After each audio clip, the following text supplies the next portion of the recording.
Assalamualaikum warahmatullahi wabarakatuh. Nama saya Tiara Putri Aliza dari kelas PGMI 4A. Video ini saya buat untuk memenuhi tugas mata kuliah pembelajaran IPS. Jadi, judul yang saya ambil yaitu konsep dasar sejarah untuk pembelajaran IPS. Pendahuluan. Sejarah termasuk ilmu sosial yang tidak gampang dipahami begitu saja.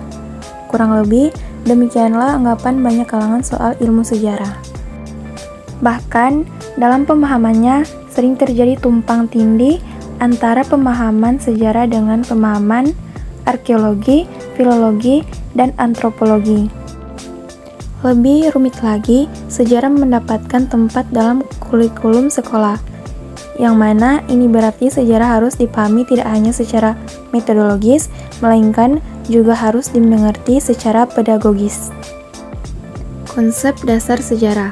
Beragamnya pengertian sejarah pada akhirnya bermuara pada sebuah kesepakatan bahwa sekurang-kurangnya ada 3 komponen dalam pengertian sejarah secara konseptual.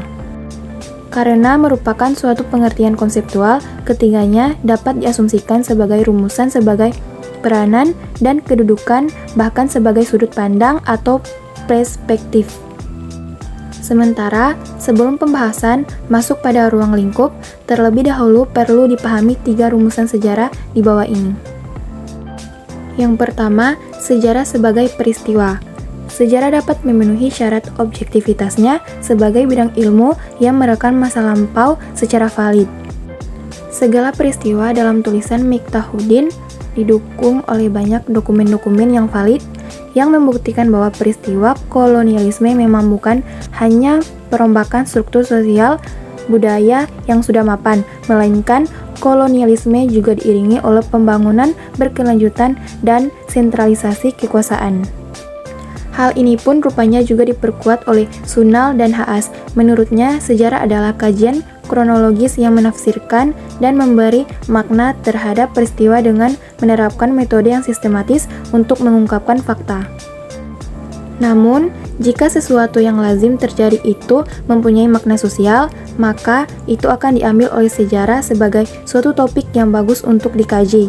Menurutnya, suatu kejadian menjadi peristiwa dalam sejarah, ia tidak melekat pada dirinya, melainkan pada nilai yang dikenakan pada dirinya. Yang kedua, sejarah sebagai kisah atau cerita. Sejarah sebagai kisah ialah cerita berupa narasi yang disusun dari memori, kesan, atau tafsiran manusia terhadap peristiwa yang terjadi pada masa lampau. Namun, historiografi dari sejarawan itu pun juga boleh untuk dikritik atau diulas, asalkan dilakukan secara berimbang dan menggunakan metodologi yang memadai. Contohnya adalah review yang dilakukan Miftahuddin atas buku tentang sejarah korupsi di Indonesia, karya Peter Carey dan kawan-kawan. Sedangkan perbedaannya dengan mitos ialah sejarah merupakan cerita yang bisa dipertanggungjawabkan dan mempunyai bukti otentik. Problemnya baru akan muncul manakala cerita sejarah dikombinasi dengan mitologi yang sulit untuk dipilah dan membedakan antara manakah kisah yang merupakan cerita sejarah dan manakah kisah yang merupakan cerita mitos. Problem ini banyak ditemukan dalam kajian tentang relief di candi-candi yang dipahat untuk menceritakan pengalaman suatu kerajaan masa lampau yang mana terkadang punjangga mengisahkan raja sebagai keturunan dewa. Ketika menyampaikan sejarah sebagai kisah, sedikitnya ada 2 cara yang bisa ditempuh, yakni sejarah dikisahkan secara interpretatif dan sejarah dikisahkan secara naratif. Yang ketiga yaitu sejarah sebagai ilmu. Sebagai ilmu dan sebagai cerminan dari pengalaman masa lampau. Sejarah bersifat selektif sebagai ilmu, maka sejarah harus bisa memberikan keterangan dan ini berkembang sesuai dengan perkembangan kesadaran ilmiah.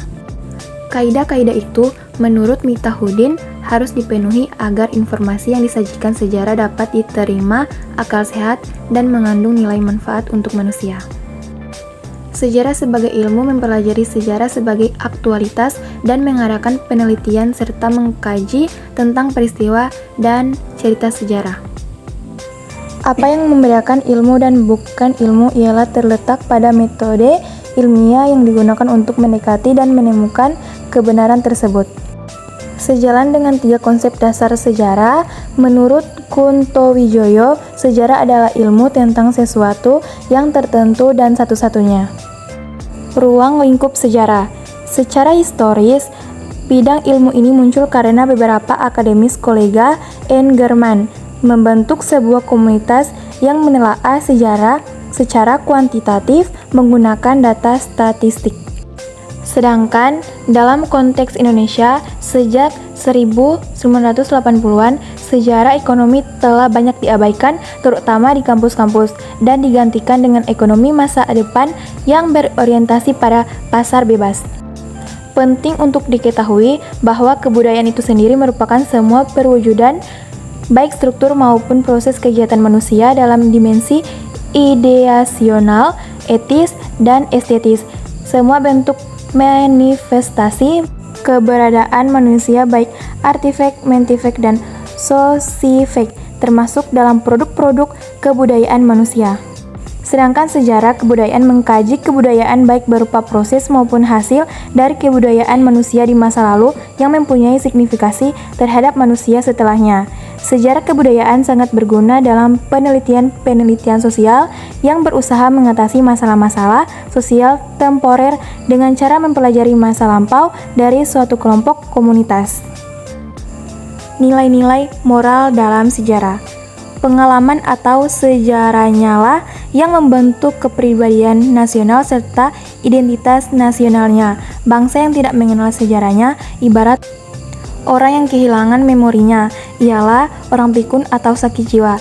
Kesadaran sejarah membuat manusia berusaha menghargai kerja keras dan kerumitan atas upaya mengungkap peristiwa penting yang memunculkan perubahan sosial masa lalu dan berdampak pada masa sekarang melalui kesadaran sejarah.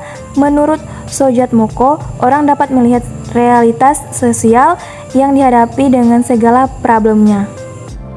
Tujuan dan manfaat mempelajari sejarah. Sejarah sebagai media penyimpan memori kolektif dapat menjadi dasar pengakuan identitas kolektif suatu masyarakat. Demikian juga kata Collingwood bahwa belajar sejarah itu untuk tahu diri, sehingga puncak pencapaian studi sejarah adalah kesadaran sejarah.